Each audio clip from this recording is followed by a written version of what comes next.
Hello students, my name is Abha Tiwari और आज के लेक्चर में हम पढ़ने वाले हैं कि इलेक्ट्रॉन एफिनिटी क्या होता है। ठीक है, चलो now let us try to understand two terms. पहले हम समझेंगे कि इलेक्ट्रॉन एफिनिटी क्या होता है, फिर हम समझेंगे कि इलेक्ट्रॉन गेन एंथैल्पी क्या होता है। अब आप में से काफी लोग को पता होगा कि एफिनिटी का जो लिटरल मतलब होता है दैट इज अट्रैक्शन। ठीक है, तो इलेक्ट्रॉन एफिनिटी क्या हो गया? इलेक्ट्रॉन एफिनिटी हो गया इलेक्ट्रॉन के तरफ अट्रैक्शन। ठीक है, मतलब कोई एक एटम कितना अट्रैक्शन दिखाता है इलेक्ट्रॉन के तरफ, मतलब वो कितना आसानी से इलेक्ट्रॉन को गेन कर सकता है ताकि वो एक एनायन बन जाए। ठीक है, तो उस प्रॉपर्टी को हम बोलेंगे इलेक्ट्रॉन एफिनिटी। अब इलेक्ट्रॉन गेन एंथैल्पी क्या होता है? अब एंथैल्पी का जो मतलब होता है दैट इज एनर्जी। ठीक है, तो डेफिनेशन देख लेते हैं कि इलेक्ट्रॉन गेन एंथैल्पी आखिर है क्या। ठीक है, जब भी एक atom which is in neutral gaseous state, ठीक है, इस एटम ने क्या किया है? इलेक्ट्रॉन को ऐड किया है, मतलब गेन किया हुआ है। ठीक है, और जैसे ही वो इलेक्ट्रॉन को गेन करेगा वो कन्वर्ट हो जाएगा नेगेटिव आयन में, मतलब वो कन्वर्ट हो जाएगा एन आयन में। ठीक है, अब इस प्रोसेस के दौरान जो भी एनर्जी चेंज हो रहा है उसको आप बोलते हो इलेक्ट्रॉन गेन एंथैल्पी। ठीक है, जिसको आप रिप्रेजेंट करोगे बाय डेल्टा ईजी एच। ठीक है, डेल्टा एच तो हम बोलते हैं एंथैल्पी चेंज है। अब यहाँ पे ईजी लग गया, मतलब energy change taking place while there is an gain of an electron. EG का मतलब होता है इलेक्ट्रॉन गेन। ठीक है, अब इसको बेटर समझते हैं एक इक्वेशन के थ्रू। मान लो हमारे पास एक एलिमेंट है, एक एटम है जिसको हमने रिप्रेजेंट करा है एक्स से। ठीक है, और इसका भी जो स्टेट है दैट इज गैसियस। अब इस एटम ने क्या किया? एक इलेक्ट्रॉन को गेन किया। ठीक है, अब जैसे ही ये इलेक्ट्रॉन को गेन करेगा तो ये कन्वर्ट हो जाएगा एक्स माइनस में, मतलब इसके ऊपर चार्ज आ जाएगा -1 का। और ये जो एनायन बना भी है again that is in gaseous state. ठीक है, अब इस प्रोसेस के दौरान जो भी एनर्जी एसोसिएटेड है उसको आप बोलोगे इलेक्ट्रॉन गेन एंथैल्पी एंड लिखेंगे उसे डेल्टा ईजी एच। और जैसे कि मैंने बोला आपको, ईजी का मतलब होता है इलेक्ट्रॉन गेन। ठीक है, तो enthalpy change taking place while there is a gain of an electron is called as delta EG H. ठीक है, अब हमने पहले पढ़ा हुआ है कि डेल्टा एच जो है वो पॉजिटिव होता है। कब? जब प्रोसेस एंडोथर्मिक हो। ठीक है, मतलब अगर इलेक्ट्रॉन गेन करते टाइम एनर्जी आपको देना पड़ रहा है, सिस्टम एनर्जी एब्जॉर्ब कर रहा है, तो वो प्रोसेस एंडोथर्मिक हो जाएगा। तो उसके लिए आपका जो डेल्टा एच है वो पॉजिटिव हो जाएगा। ठीक है, delta H is negative when when the process is exothermic, मतलब जब इलेक्ट्रॉन गेन करते टाइम एनर्जी रिलीज हो रही है तो उस प्रोसेस के लिए, उस इक्वेशन के लिए डेल्टा एच जो है वो नेगेटिव बन जाएगा। ठीक है, अब यहाँ पे एग्जांपल डिस्कस कर लेते हैं क्लोरीन का। अब क्लोरीन का एटॉमिक नंबर होता है 17। ठीक है, तो इलेक्ट्रॉनिक कॉन्फ़िगरेशन क्या हो जाएगा? 2,8,7। ठीक है, तो जैसे कि आप देख रहे हो यहाँ पे देयर आर 7 इलेक्ट्रॉन्स, ठीक है, in the valence shell of the chlorine. तो ये जो हमने क्रॉस बनाए हुए हैं that is nothing but those are the electrons. ठीक है, अब क्लोरीन क्या करेगा? एक इलेक्ट्रॉन गेन करेगा। अब जैसे ही एक इलेक्ट्रॉन गेन करेगा तो ये बन जाएगा क्लोराइड आयन। ठीक है, मतलब ये बन जाएगा Cl माइनस आयन। अब इसका कॉन्फ़िगरेशन हो जाएगा 2,8,8, मतलब ये हो गया इनर्ट गैस कॉन्फ़िगरेशन पे, दैट इज आर्गन के कॉन्फ़िगरेशन पे चला गया। मतलब यहाँ पे स्टेबिलिटी अटेन हुई है। और जब भी स्टेबिलिटी अटेन होती है ध्यान में रखना है कि एनर्जी रिलीज होती है। ठीक है, तो ये जो प्रोसेस है क्लोरीन का इलेक्ट्रॉन गेन करना और क्लोराइड बनना, it is an exothermic process. मतलब इस इक्वेशन के लिए जो आपका डेल्टा ईजीएच आएगा वो आएगा नेगेटिव। अब ध्यान में ये रखना है कि हमेशा जो इलेक्ट्रॉन गेन का प्रोसेस है वो एक्सोथर्मिक नहीं होता। ठीक है, कैसे वो समझते हैं। अब मान लीजिए एक एटम है which is in neutral gaseous state. ठीक है, इसने एक इलेक्ट्रॉन को गेन किया और जैसे कि हमने डिस्कस किया जैसे ये एक इलेक्ट्रॉन गेन करेगा ये कन्वर्ट हो जाएगा नेगेटिव आयन में, एन आयन बन जाएगा। ठीक है, और जब पहला इलेक्ट्रॉन गेन होता है तो वो प्रोसेस एक्सोथर्मिक भी हो सकता है, एंडोथर्मिक भी हो सकता है। ठीक है, डिपेंड करता है आप किसके लिए बात कर रहे हो। बट जब आप सेकेंड इलेक्ट्रॉन ऐड करते हो, मतलब और एक इलेक्ट्रॉन ऐड करते हो मोनो नेगेटिव एनायन में, मोनो नेगेटिव मतलब क्या? कि एक एनायन है जिसके ऊपर -1 का चार्ज है, मोनो का मतलब 1, मतलब आपने पहले एक इलेक्ट्रॉन गेन करवा लिया था, अब आप क्या कर रहे हो? और एक इलेक्ट्रॉन गेन करवा रहे हो। ठीक है, अब जब सेकेंड इलेक्ट्रॉन गेन करेगा तो there will be repulsion between anion and electron, because दोनों का चार्ज क्या है, नेगेटिव है। ठीक है, थोड़ा इसको बेटर समझते हैं एक एग्जाम्पल लेके। अब मान लो हमारे पास ऑक्सीजन है। अब ऑक्सीजन का आपको पता है एटॉमिक नंबर क्या होता है, इट इज 8। इलेक्ट्रॉनिक कॉन्फ़िगरेशन हो जाएगा 2,6। ठीक है, मतलब ये स्टेबल नहीं है।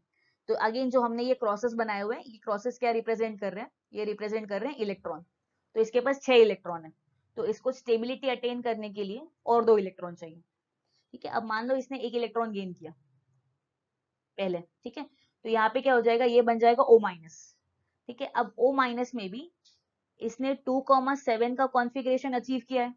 ठीक है, अब जब पहला इलेक्ट्रॉन गेन हुआ है तो पहले इलेक्ट्रॉन की तरफ तो अट्रैक्शन दिखाएगा, मतलब एनर्जी रिलीज करेगा। तो जो आपका डेल्टा EgH आएगा इस इक्वेशन के लिए वो हो जाएगा नेगेटिव, मतलब यहाँ पे एनर्जी रिलीज हुई है तो it is a exothermic process. ठीक है, बट अगर आप सेकेंड इलेक्ट्रॉन गेन करवाओगे, ठीक है, O माइनस में, अब यहाँ पे आप देख रहे हो यहाँ पे ऑलरेडी एक नेगेटिव चार्ज है। ठीक है, और यहाँ पे और एक इलेक्ट्रॉन गेन कर रहा है। ठीक है, तो अब लाइक चार्जेस क्या होते हैं, रिपेल होते हैं ना, तो दोनों नेगेटिव चार्जेस के बीच में रिपल्शन होगा।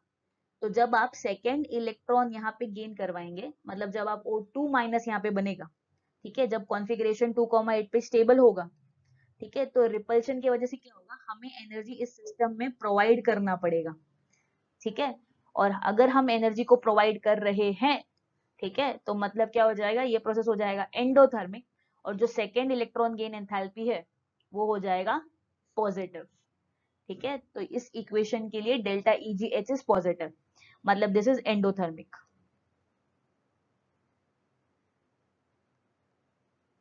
ठीक है, मतलब आपको याद रखना है कि the gain of first electron could be exothermic process और it could be endothermic process, दोनों हो सकता है।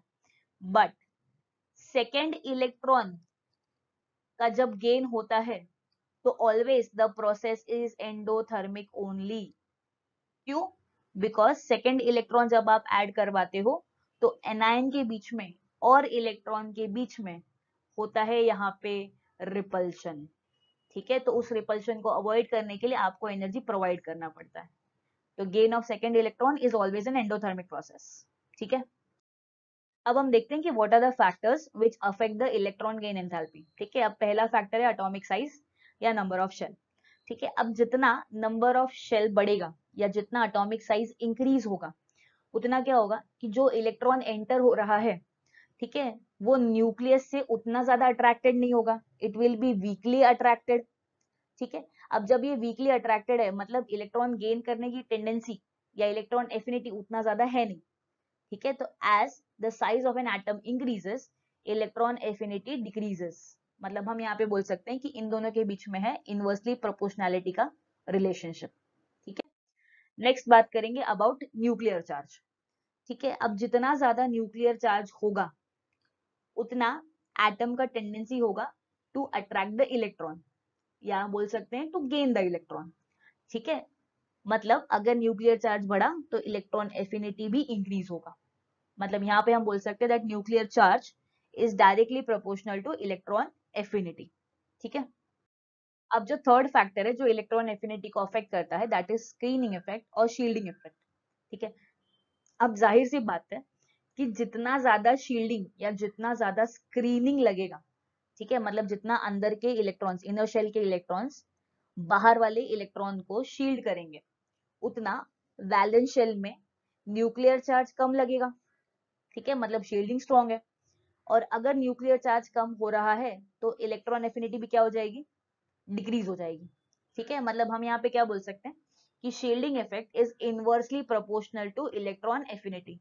मतलब शील्डिंग बढ़ेगा तो इलेक्ट्रॉन को अट्रैक्ट करने का या इलेक्ट्रॉन की तरफ एफिनिटी डिक्रीज हो जाएगी। नेक्स्ट जो लास्ट फैक्टर है इलेक्ट्रॉन गेन एंथैल्पी को अफेक्ट करने वाला, उसको हम बोलेंगे इलेक्ट्रॉनिक कॉन्फ़िगरेशन। ठीक है, अब आपको पता है कि हाफ फिल्ड या फुल फिल्ड जो इलेक्ट्रॉनिक कॉन्फ़िगरेशन होते हैं, मतलब यहाँ पे अगर आप देख लो तो यहाँ पे ये हमने p ऑर्बिटल लिखा हुआ है एंड p में 3 इलेक्ट्रॉन है, मतलब ये हाफ फिल्ड एग्जैक्टली। ठीक है, और यहाँ पे अगर आप देखोगे तो यहाँ पे फुल फिल्ड है, यहाँ पे 6 इलेक्ट्रॉन है, यहाँ पे भी 2 इलेक्ट्रॉन है। ठीक है, ये s है, ये p है। ठीक है, अब आपको पता है कि half filled and full filled जो इलेक्ट्रॉनिक कॉन्फ़िगरेशन होते हैं वो ज्यादा स्टेबल होते हैं। क्यों? Because of a rule called as Hund's rule. ठीक है, ये हमने इलेक्ट्रॉनिक कॉन्फ़िगरेशन लिखते टाइम पढ़ा था। ठीक है, अब इनकी स्टेबिलिटी अगर ज्यादा है तो ऑब्वियस सी बात है इनको इलेक्ट्रॉन गेन नहीं करना है, मतलब ये इलेक्ट्रॉन के तरफ अट्रैक्शन नहीं दिखाएंगे। ठीक है, तो अब इनकी इलेक्ट्रॉन एफिनिटी इज जीरो, मतलब इनको इलेक्ट्रॉन गेन ही नहीं करना। ठीक है, फॉर एग्जाम्पल अगर नाइट्रोजन के बारे में बात करें तो नाइट्रोजन का एटॉमिक नंबर है 7, तो इलेक्ट्रॉनिक कॉन्फ़िगरेशन हो जाएगा 1s2 2s2 2p3। ठीक है, मतलब p में 3 इलेक्ट्रॉन है। अब ये हाफ फील्ड हो गया एग्जैक्टली exactly। अब हाफ फील्ड है मतलब ये एक्स्ट्रा स्टेबल है, और अगर ये एक्स्ट्रा स्टेबल है मतलब इलेक्ट्रॉन के तरफ इसकी एफिनिटी जीरो है। ठीक है, अब यहाँ पे हम देखते हैं कुछ ग्रुप्स के बारे में। ठीक है, पहला है आपका हैलोजन। अब हैलोजन जो ग्रुप होता है इसकी इलेक्ट्रॉन एफिनिटी सबसे ज्यादा है।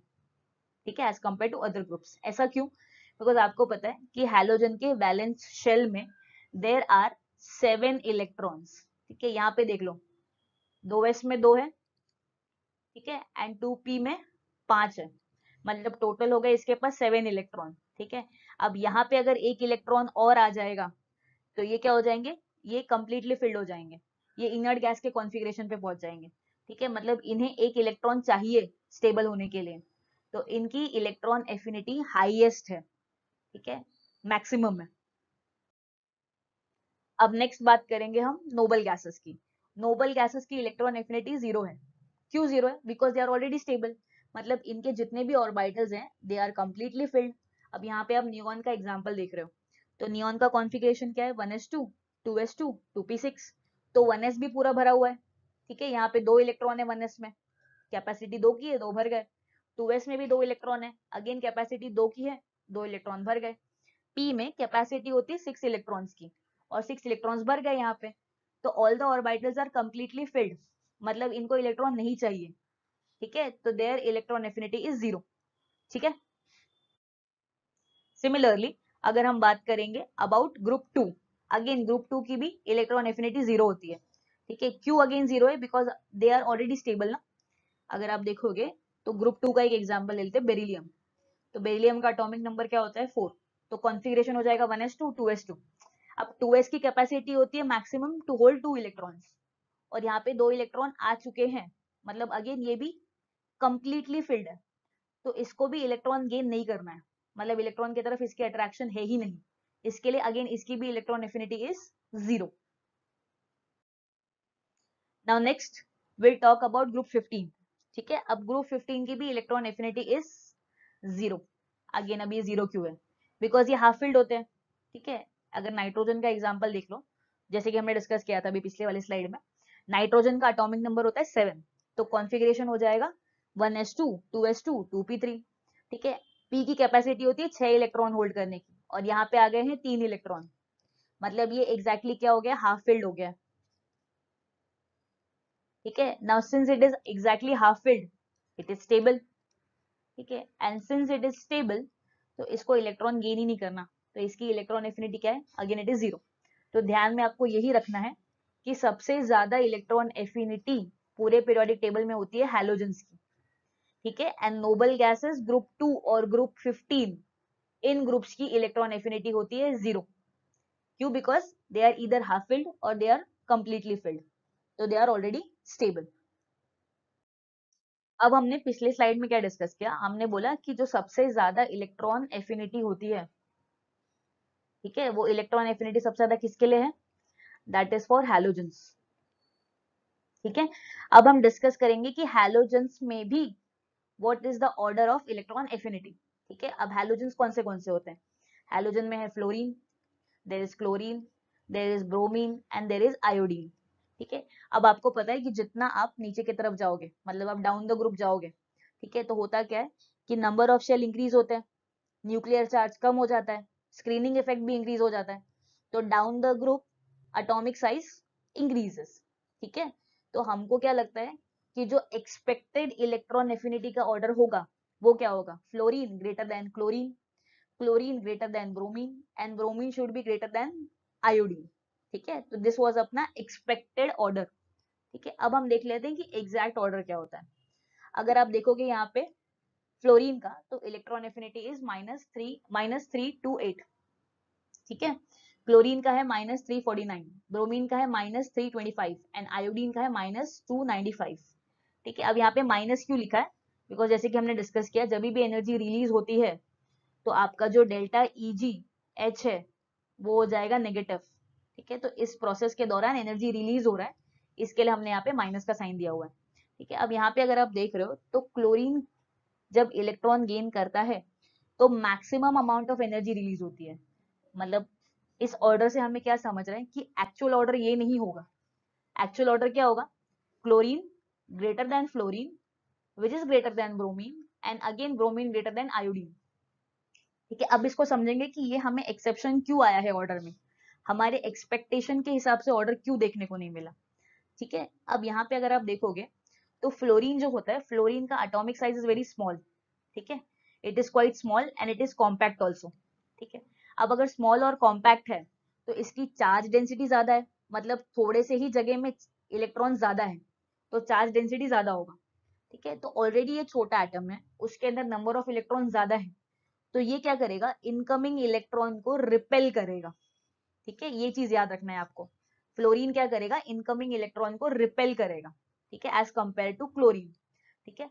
तो फ्लोरीन में इलेक्ट्रॉन गेन करने की टेंडेंसी उतनी ज्यादा नहीं होती है जितनी क्लोरीन के अंदर होती है, बिकॉज फ्लोरीन के पास 3 शेल है, जैसे कि आप यहाँ पे देख रहे हो, फ्लोरीन के पास 3 शेल है, ठीक है। तो वो इलेक्ट्रॉन को क्या कर सकते हैं? आसानी से अकोमोडेट कर सकते हैं, पर वो चीज फ्लोरीन के लिए पॉसिबल नहीं है। क्यों? बिकॉज फ्लोरीन ऑलरेडी छोटा एटम होता है, तो वो जो इलेक्ट्रॉन अगर इसके तरफ बढ़ेगा भी तो वो उसको क्या करेगा? रिपेल करेगा, ठीक है। तो एक्चुअल ऑर्डर क्या होता है? Chlorine greater than fluorine, fluorine greater than bromine and bromine is again greater than iodine. मतलब पूरे पीरियोडिक टेबल में सबसे ज्यादा इलेक्ट्रॉन एफिनिटी है क्लोरीन की, ठीक है। आपको ये पॉइंट बहुत ज्यादा ध्यान में रखना है, आपको क्वेश्चन पूछा जाता है यहाँ पे, ठीक है। चलिए अब हम डिस्कस करेंगे कि what is the periodic trend in electron gain enthalpy across a period. मतलब अगर आप एक पीरियड में मूव कर रहे हो लेफ्ट टू राइट तो इलेक्ट्रॉन गेन एंथैल्पी के वैल्यूज पे क्या फर्क पड़ेगा, ठीक है। अब आपको पता है कि अगर एक पीरियड में देखा जाए तो नंबर ऑफ शेल सेम होते हैं सारे एलिमेंट के पास, पर जो एटॉमिक नंबर है वो इंक्रीज होती है।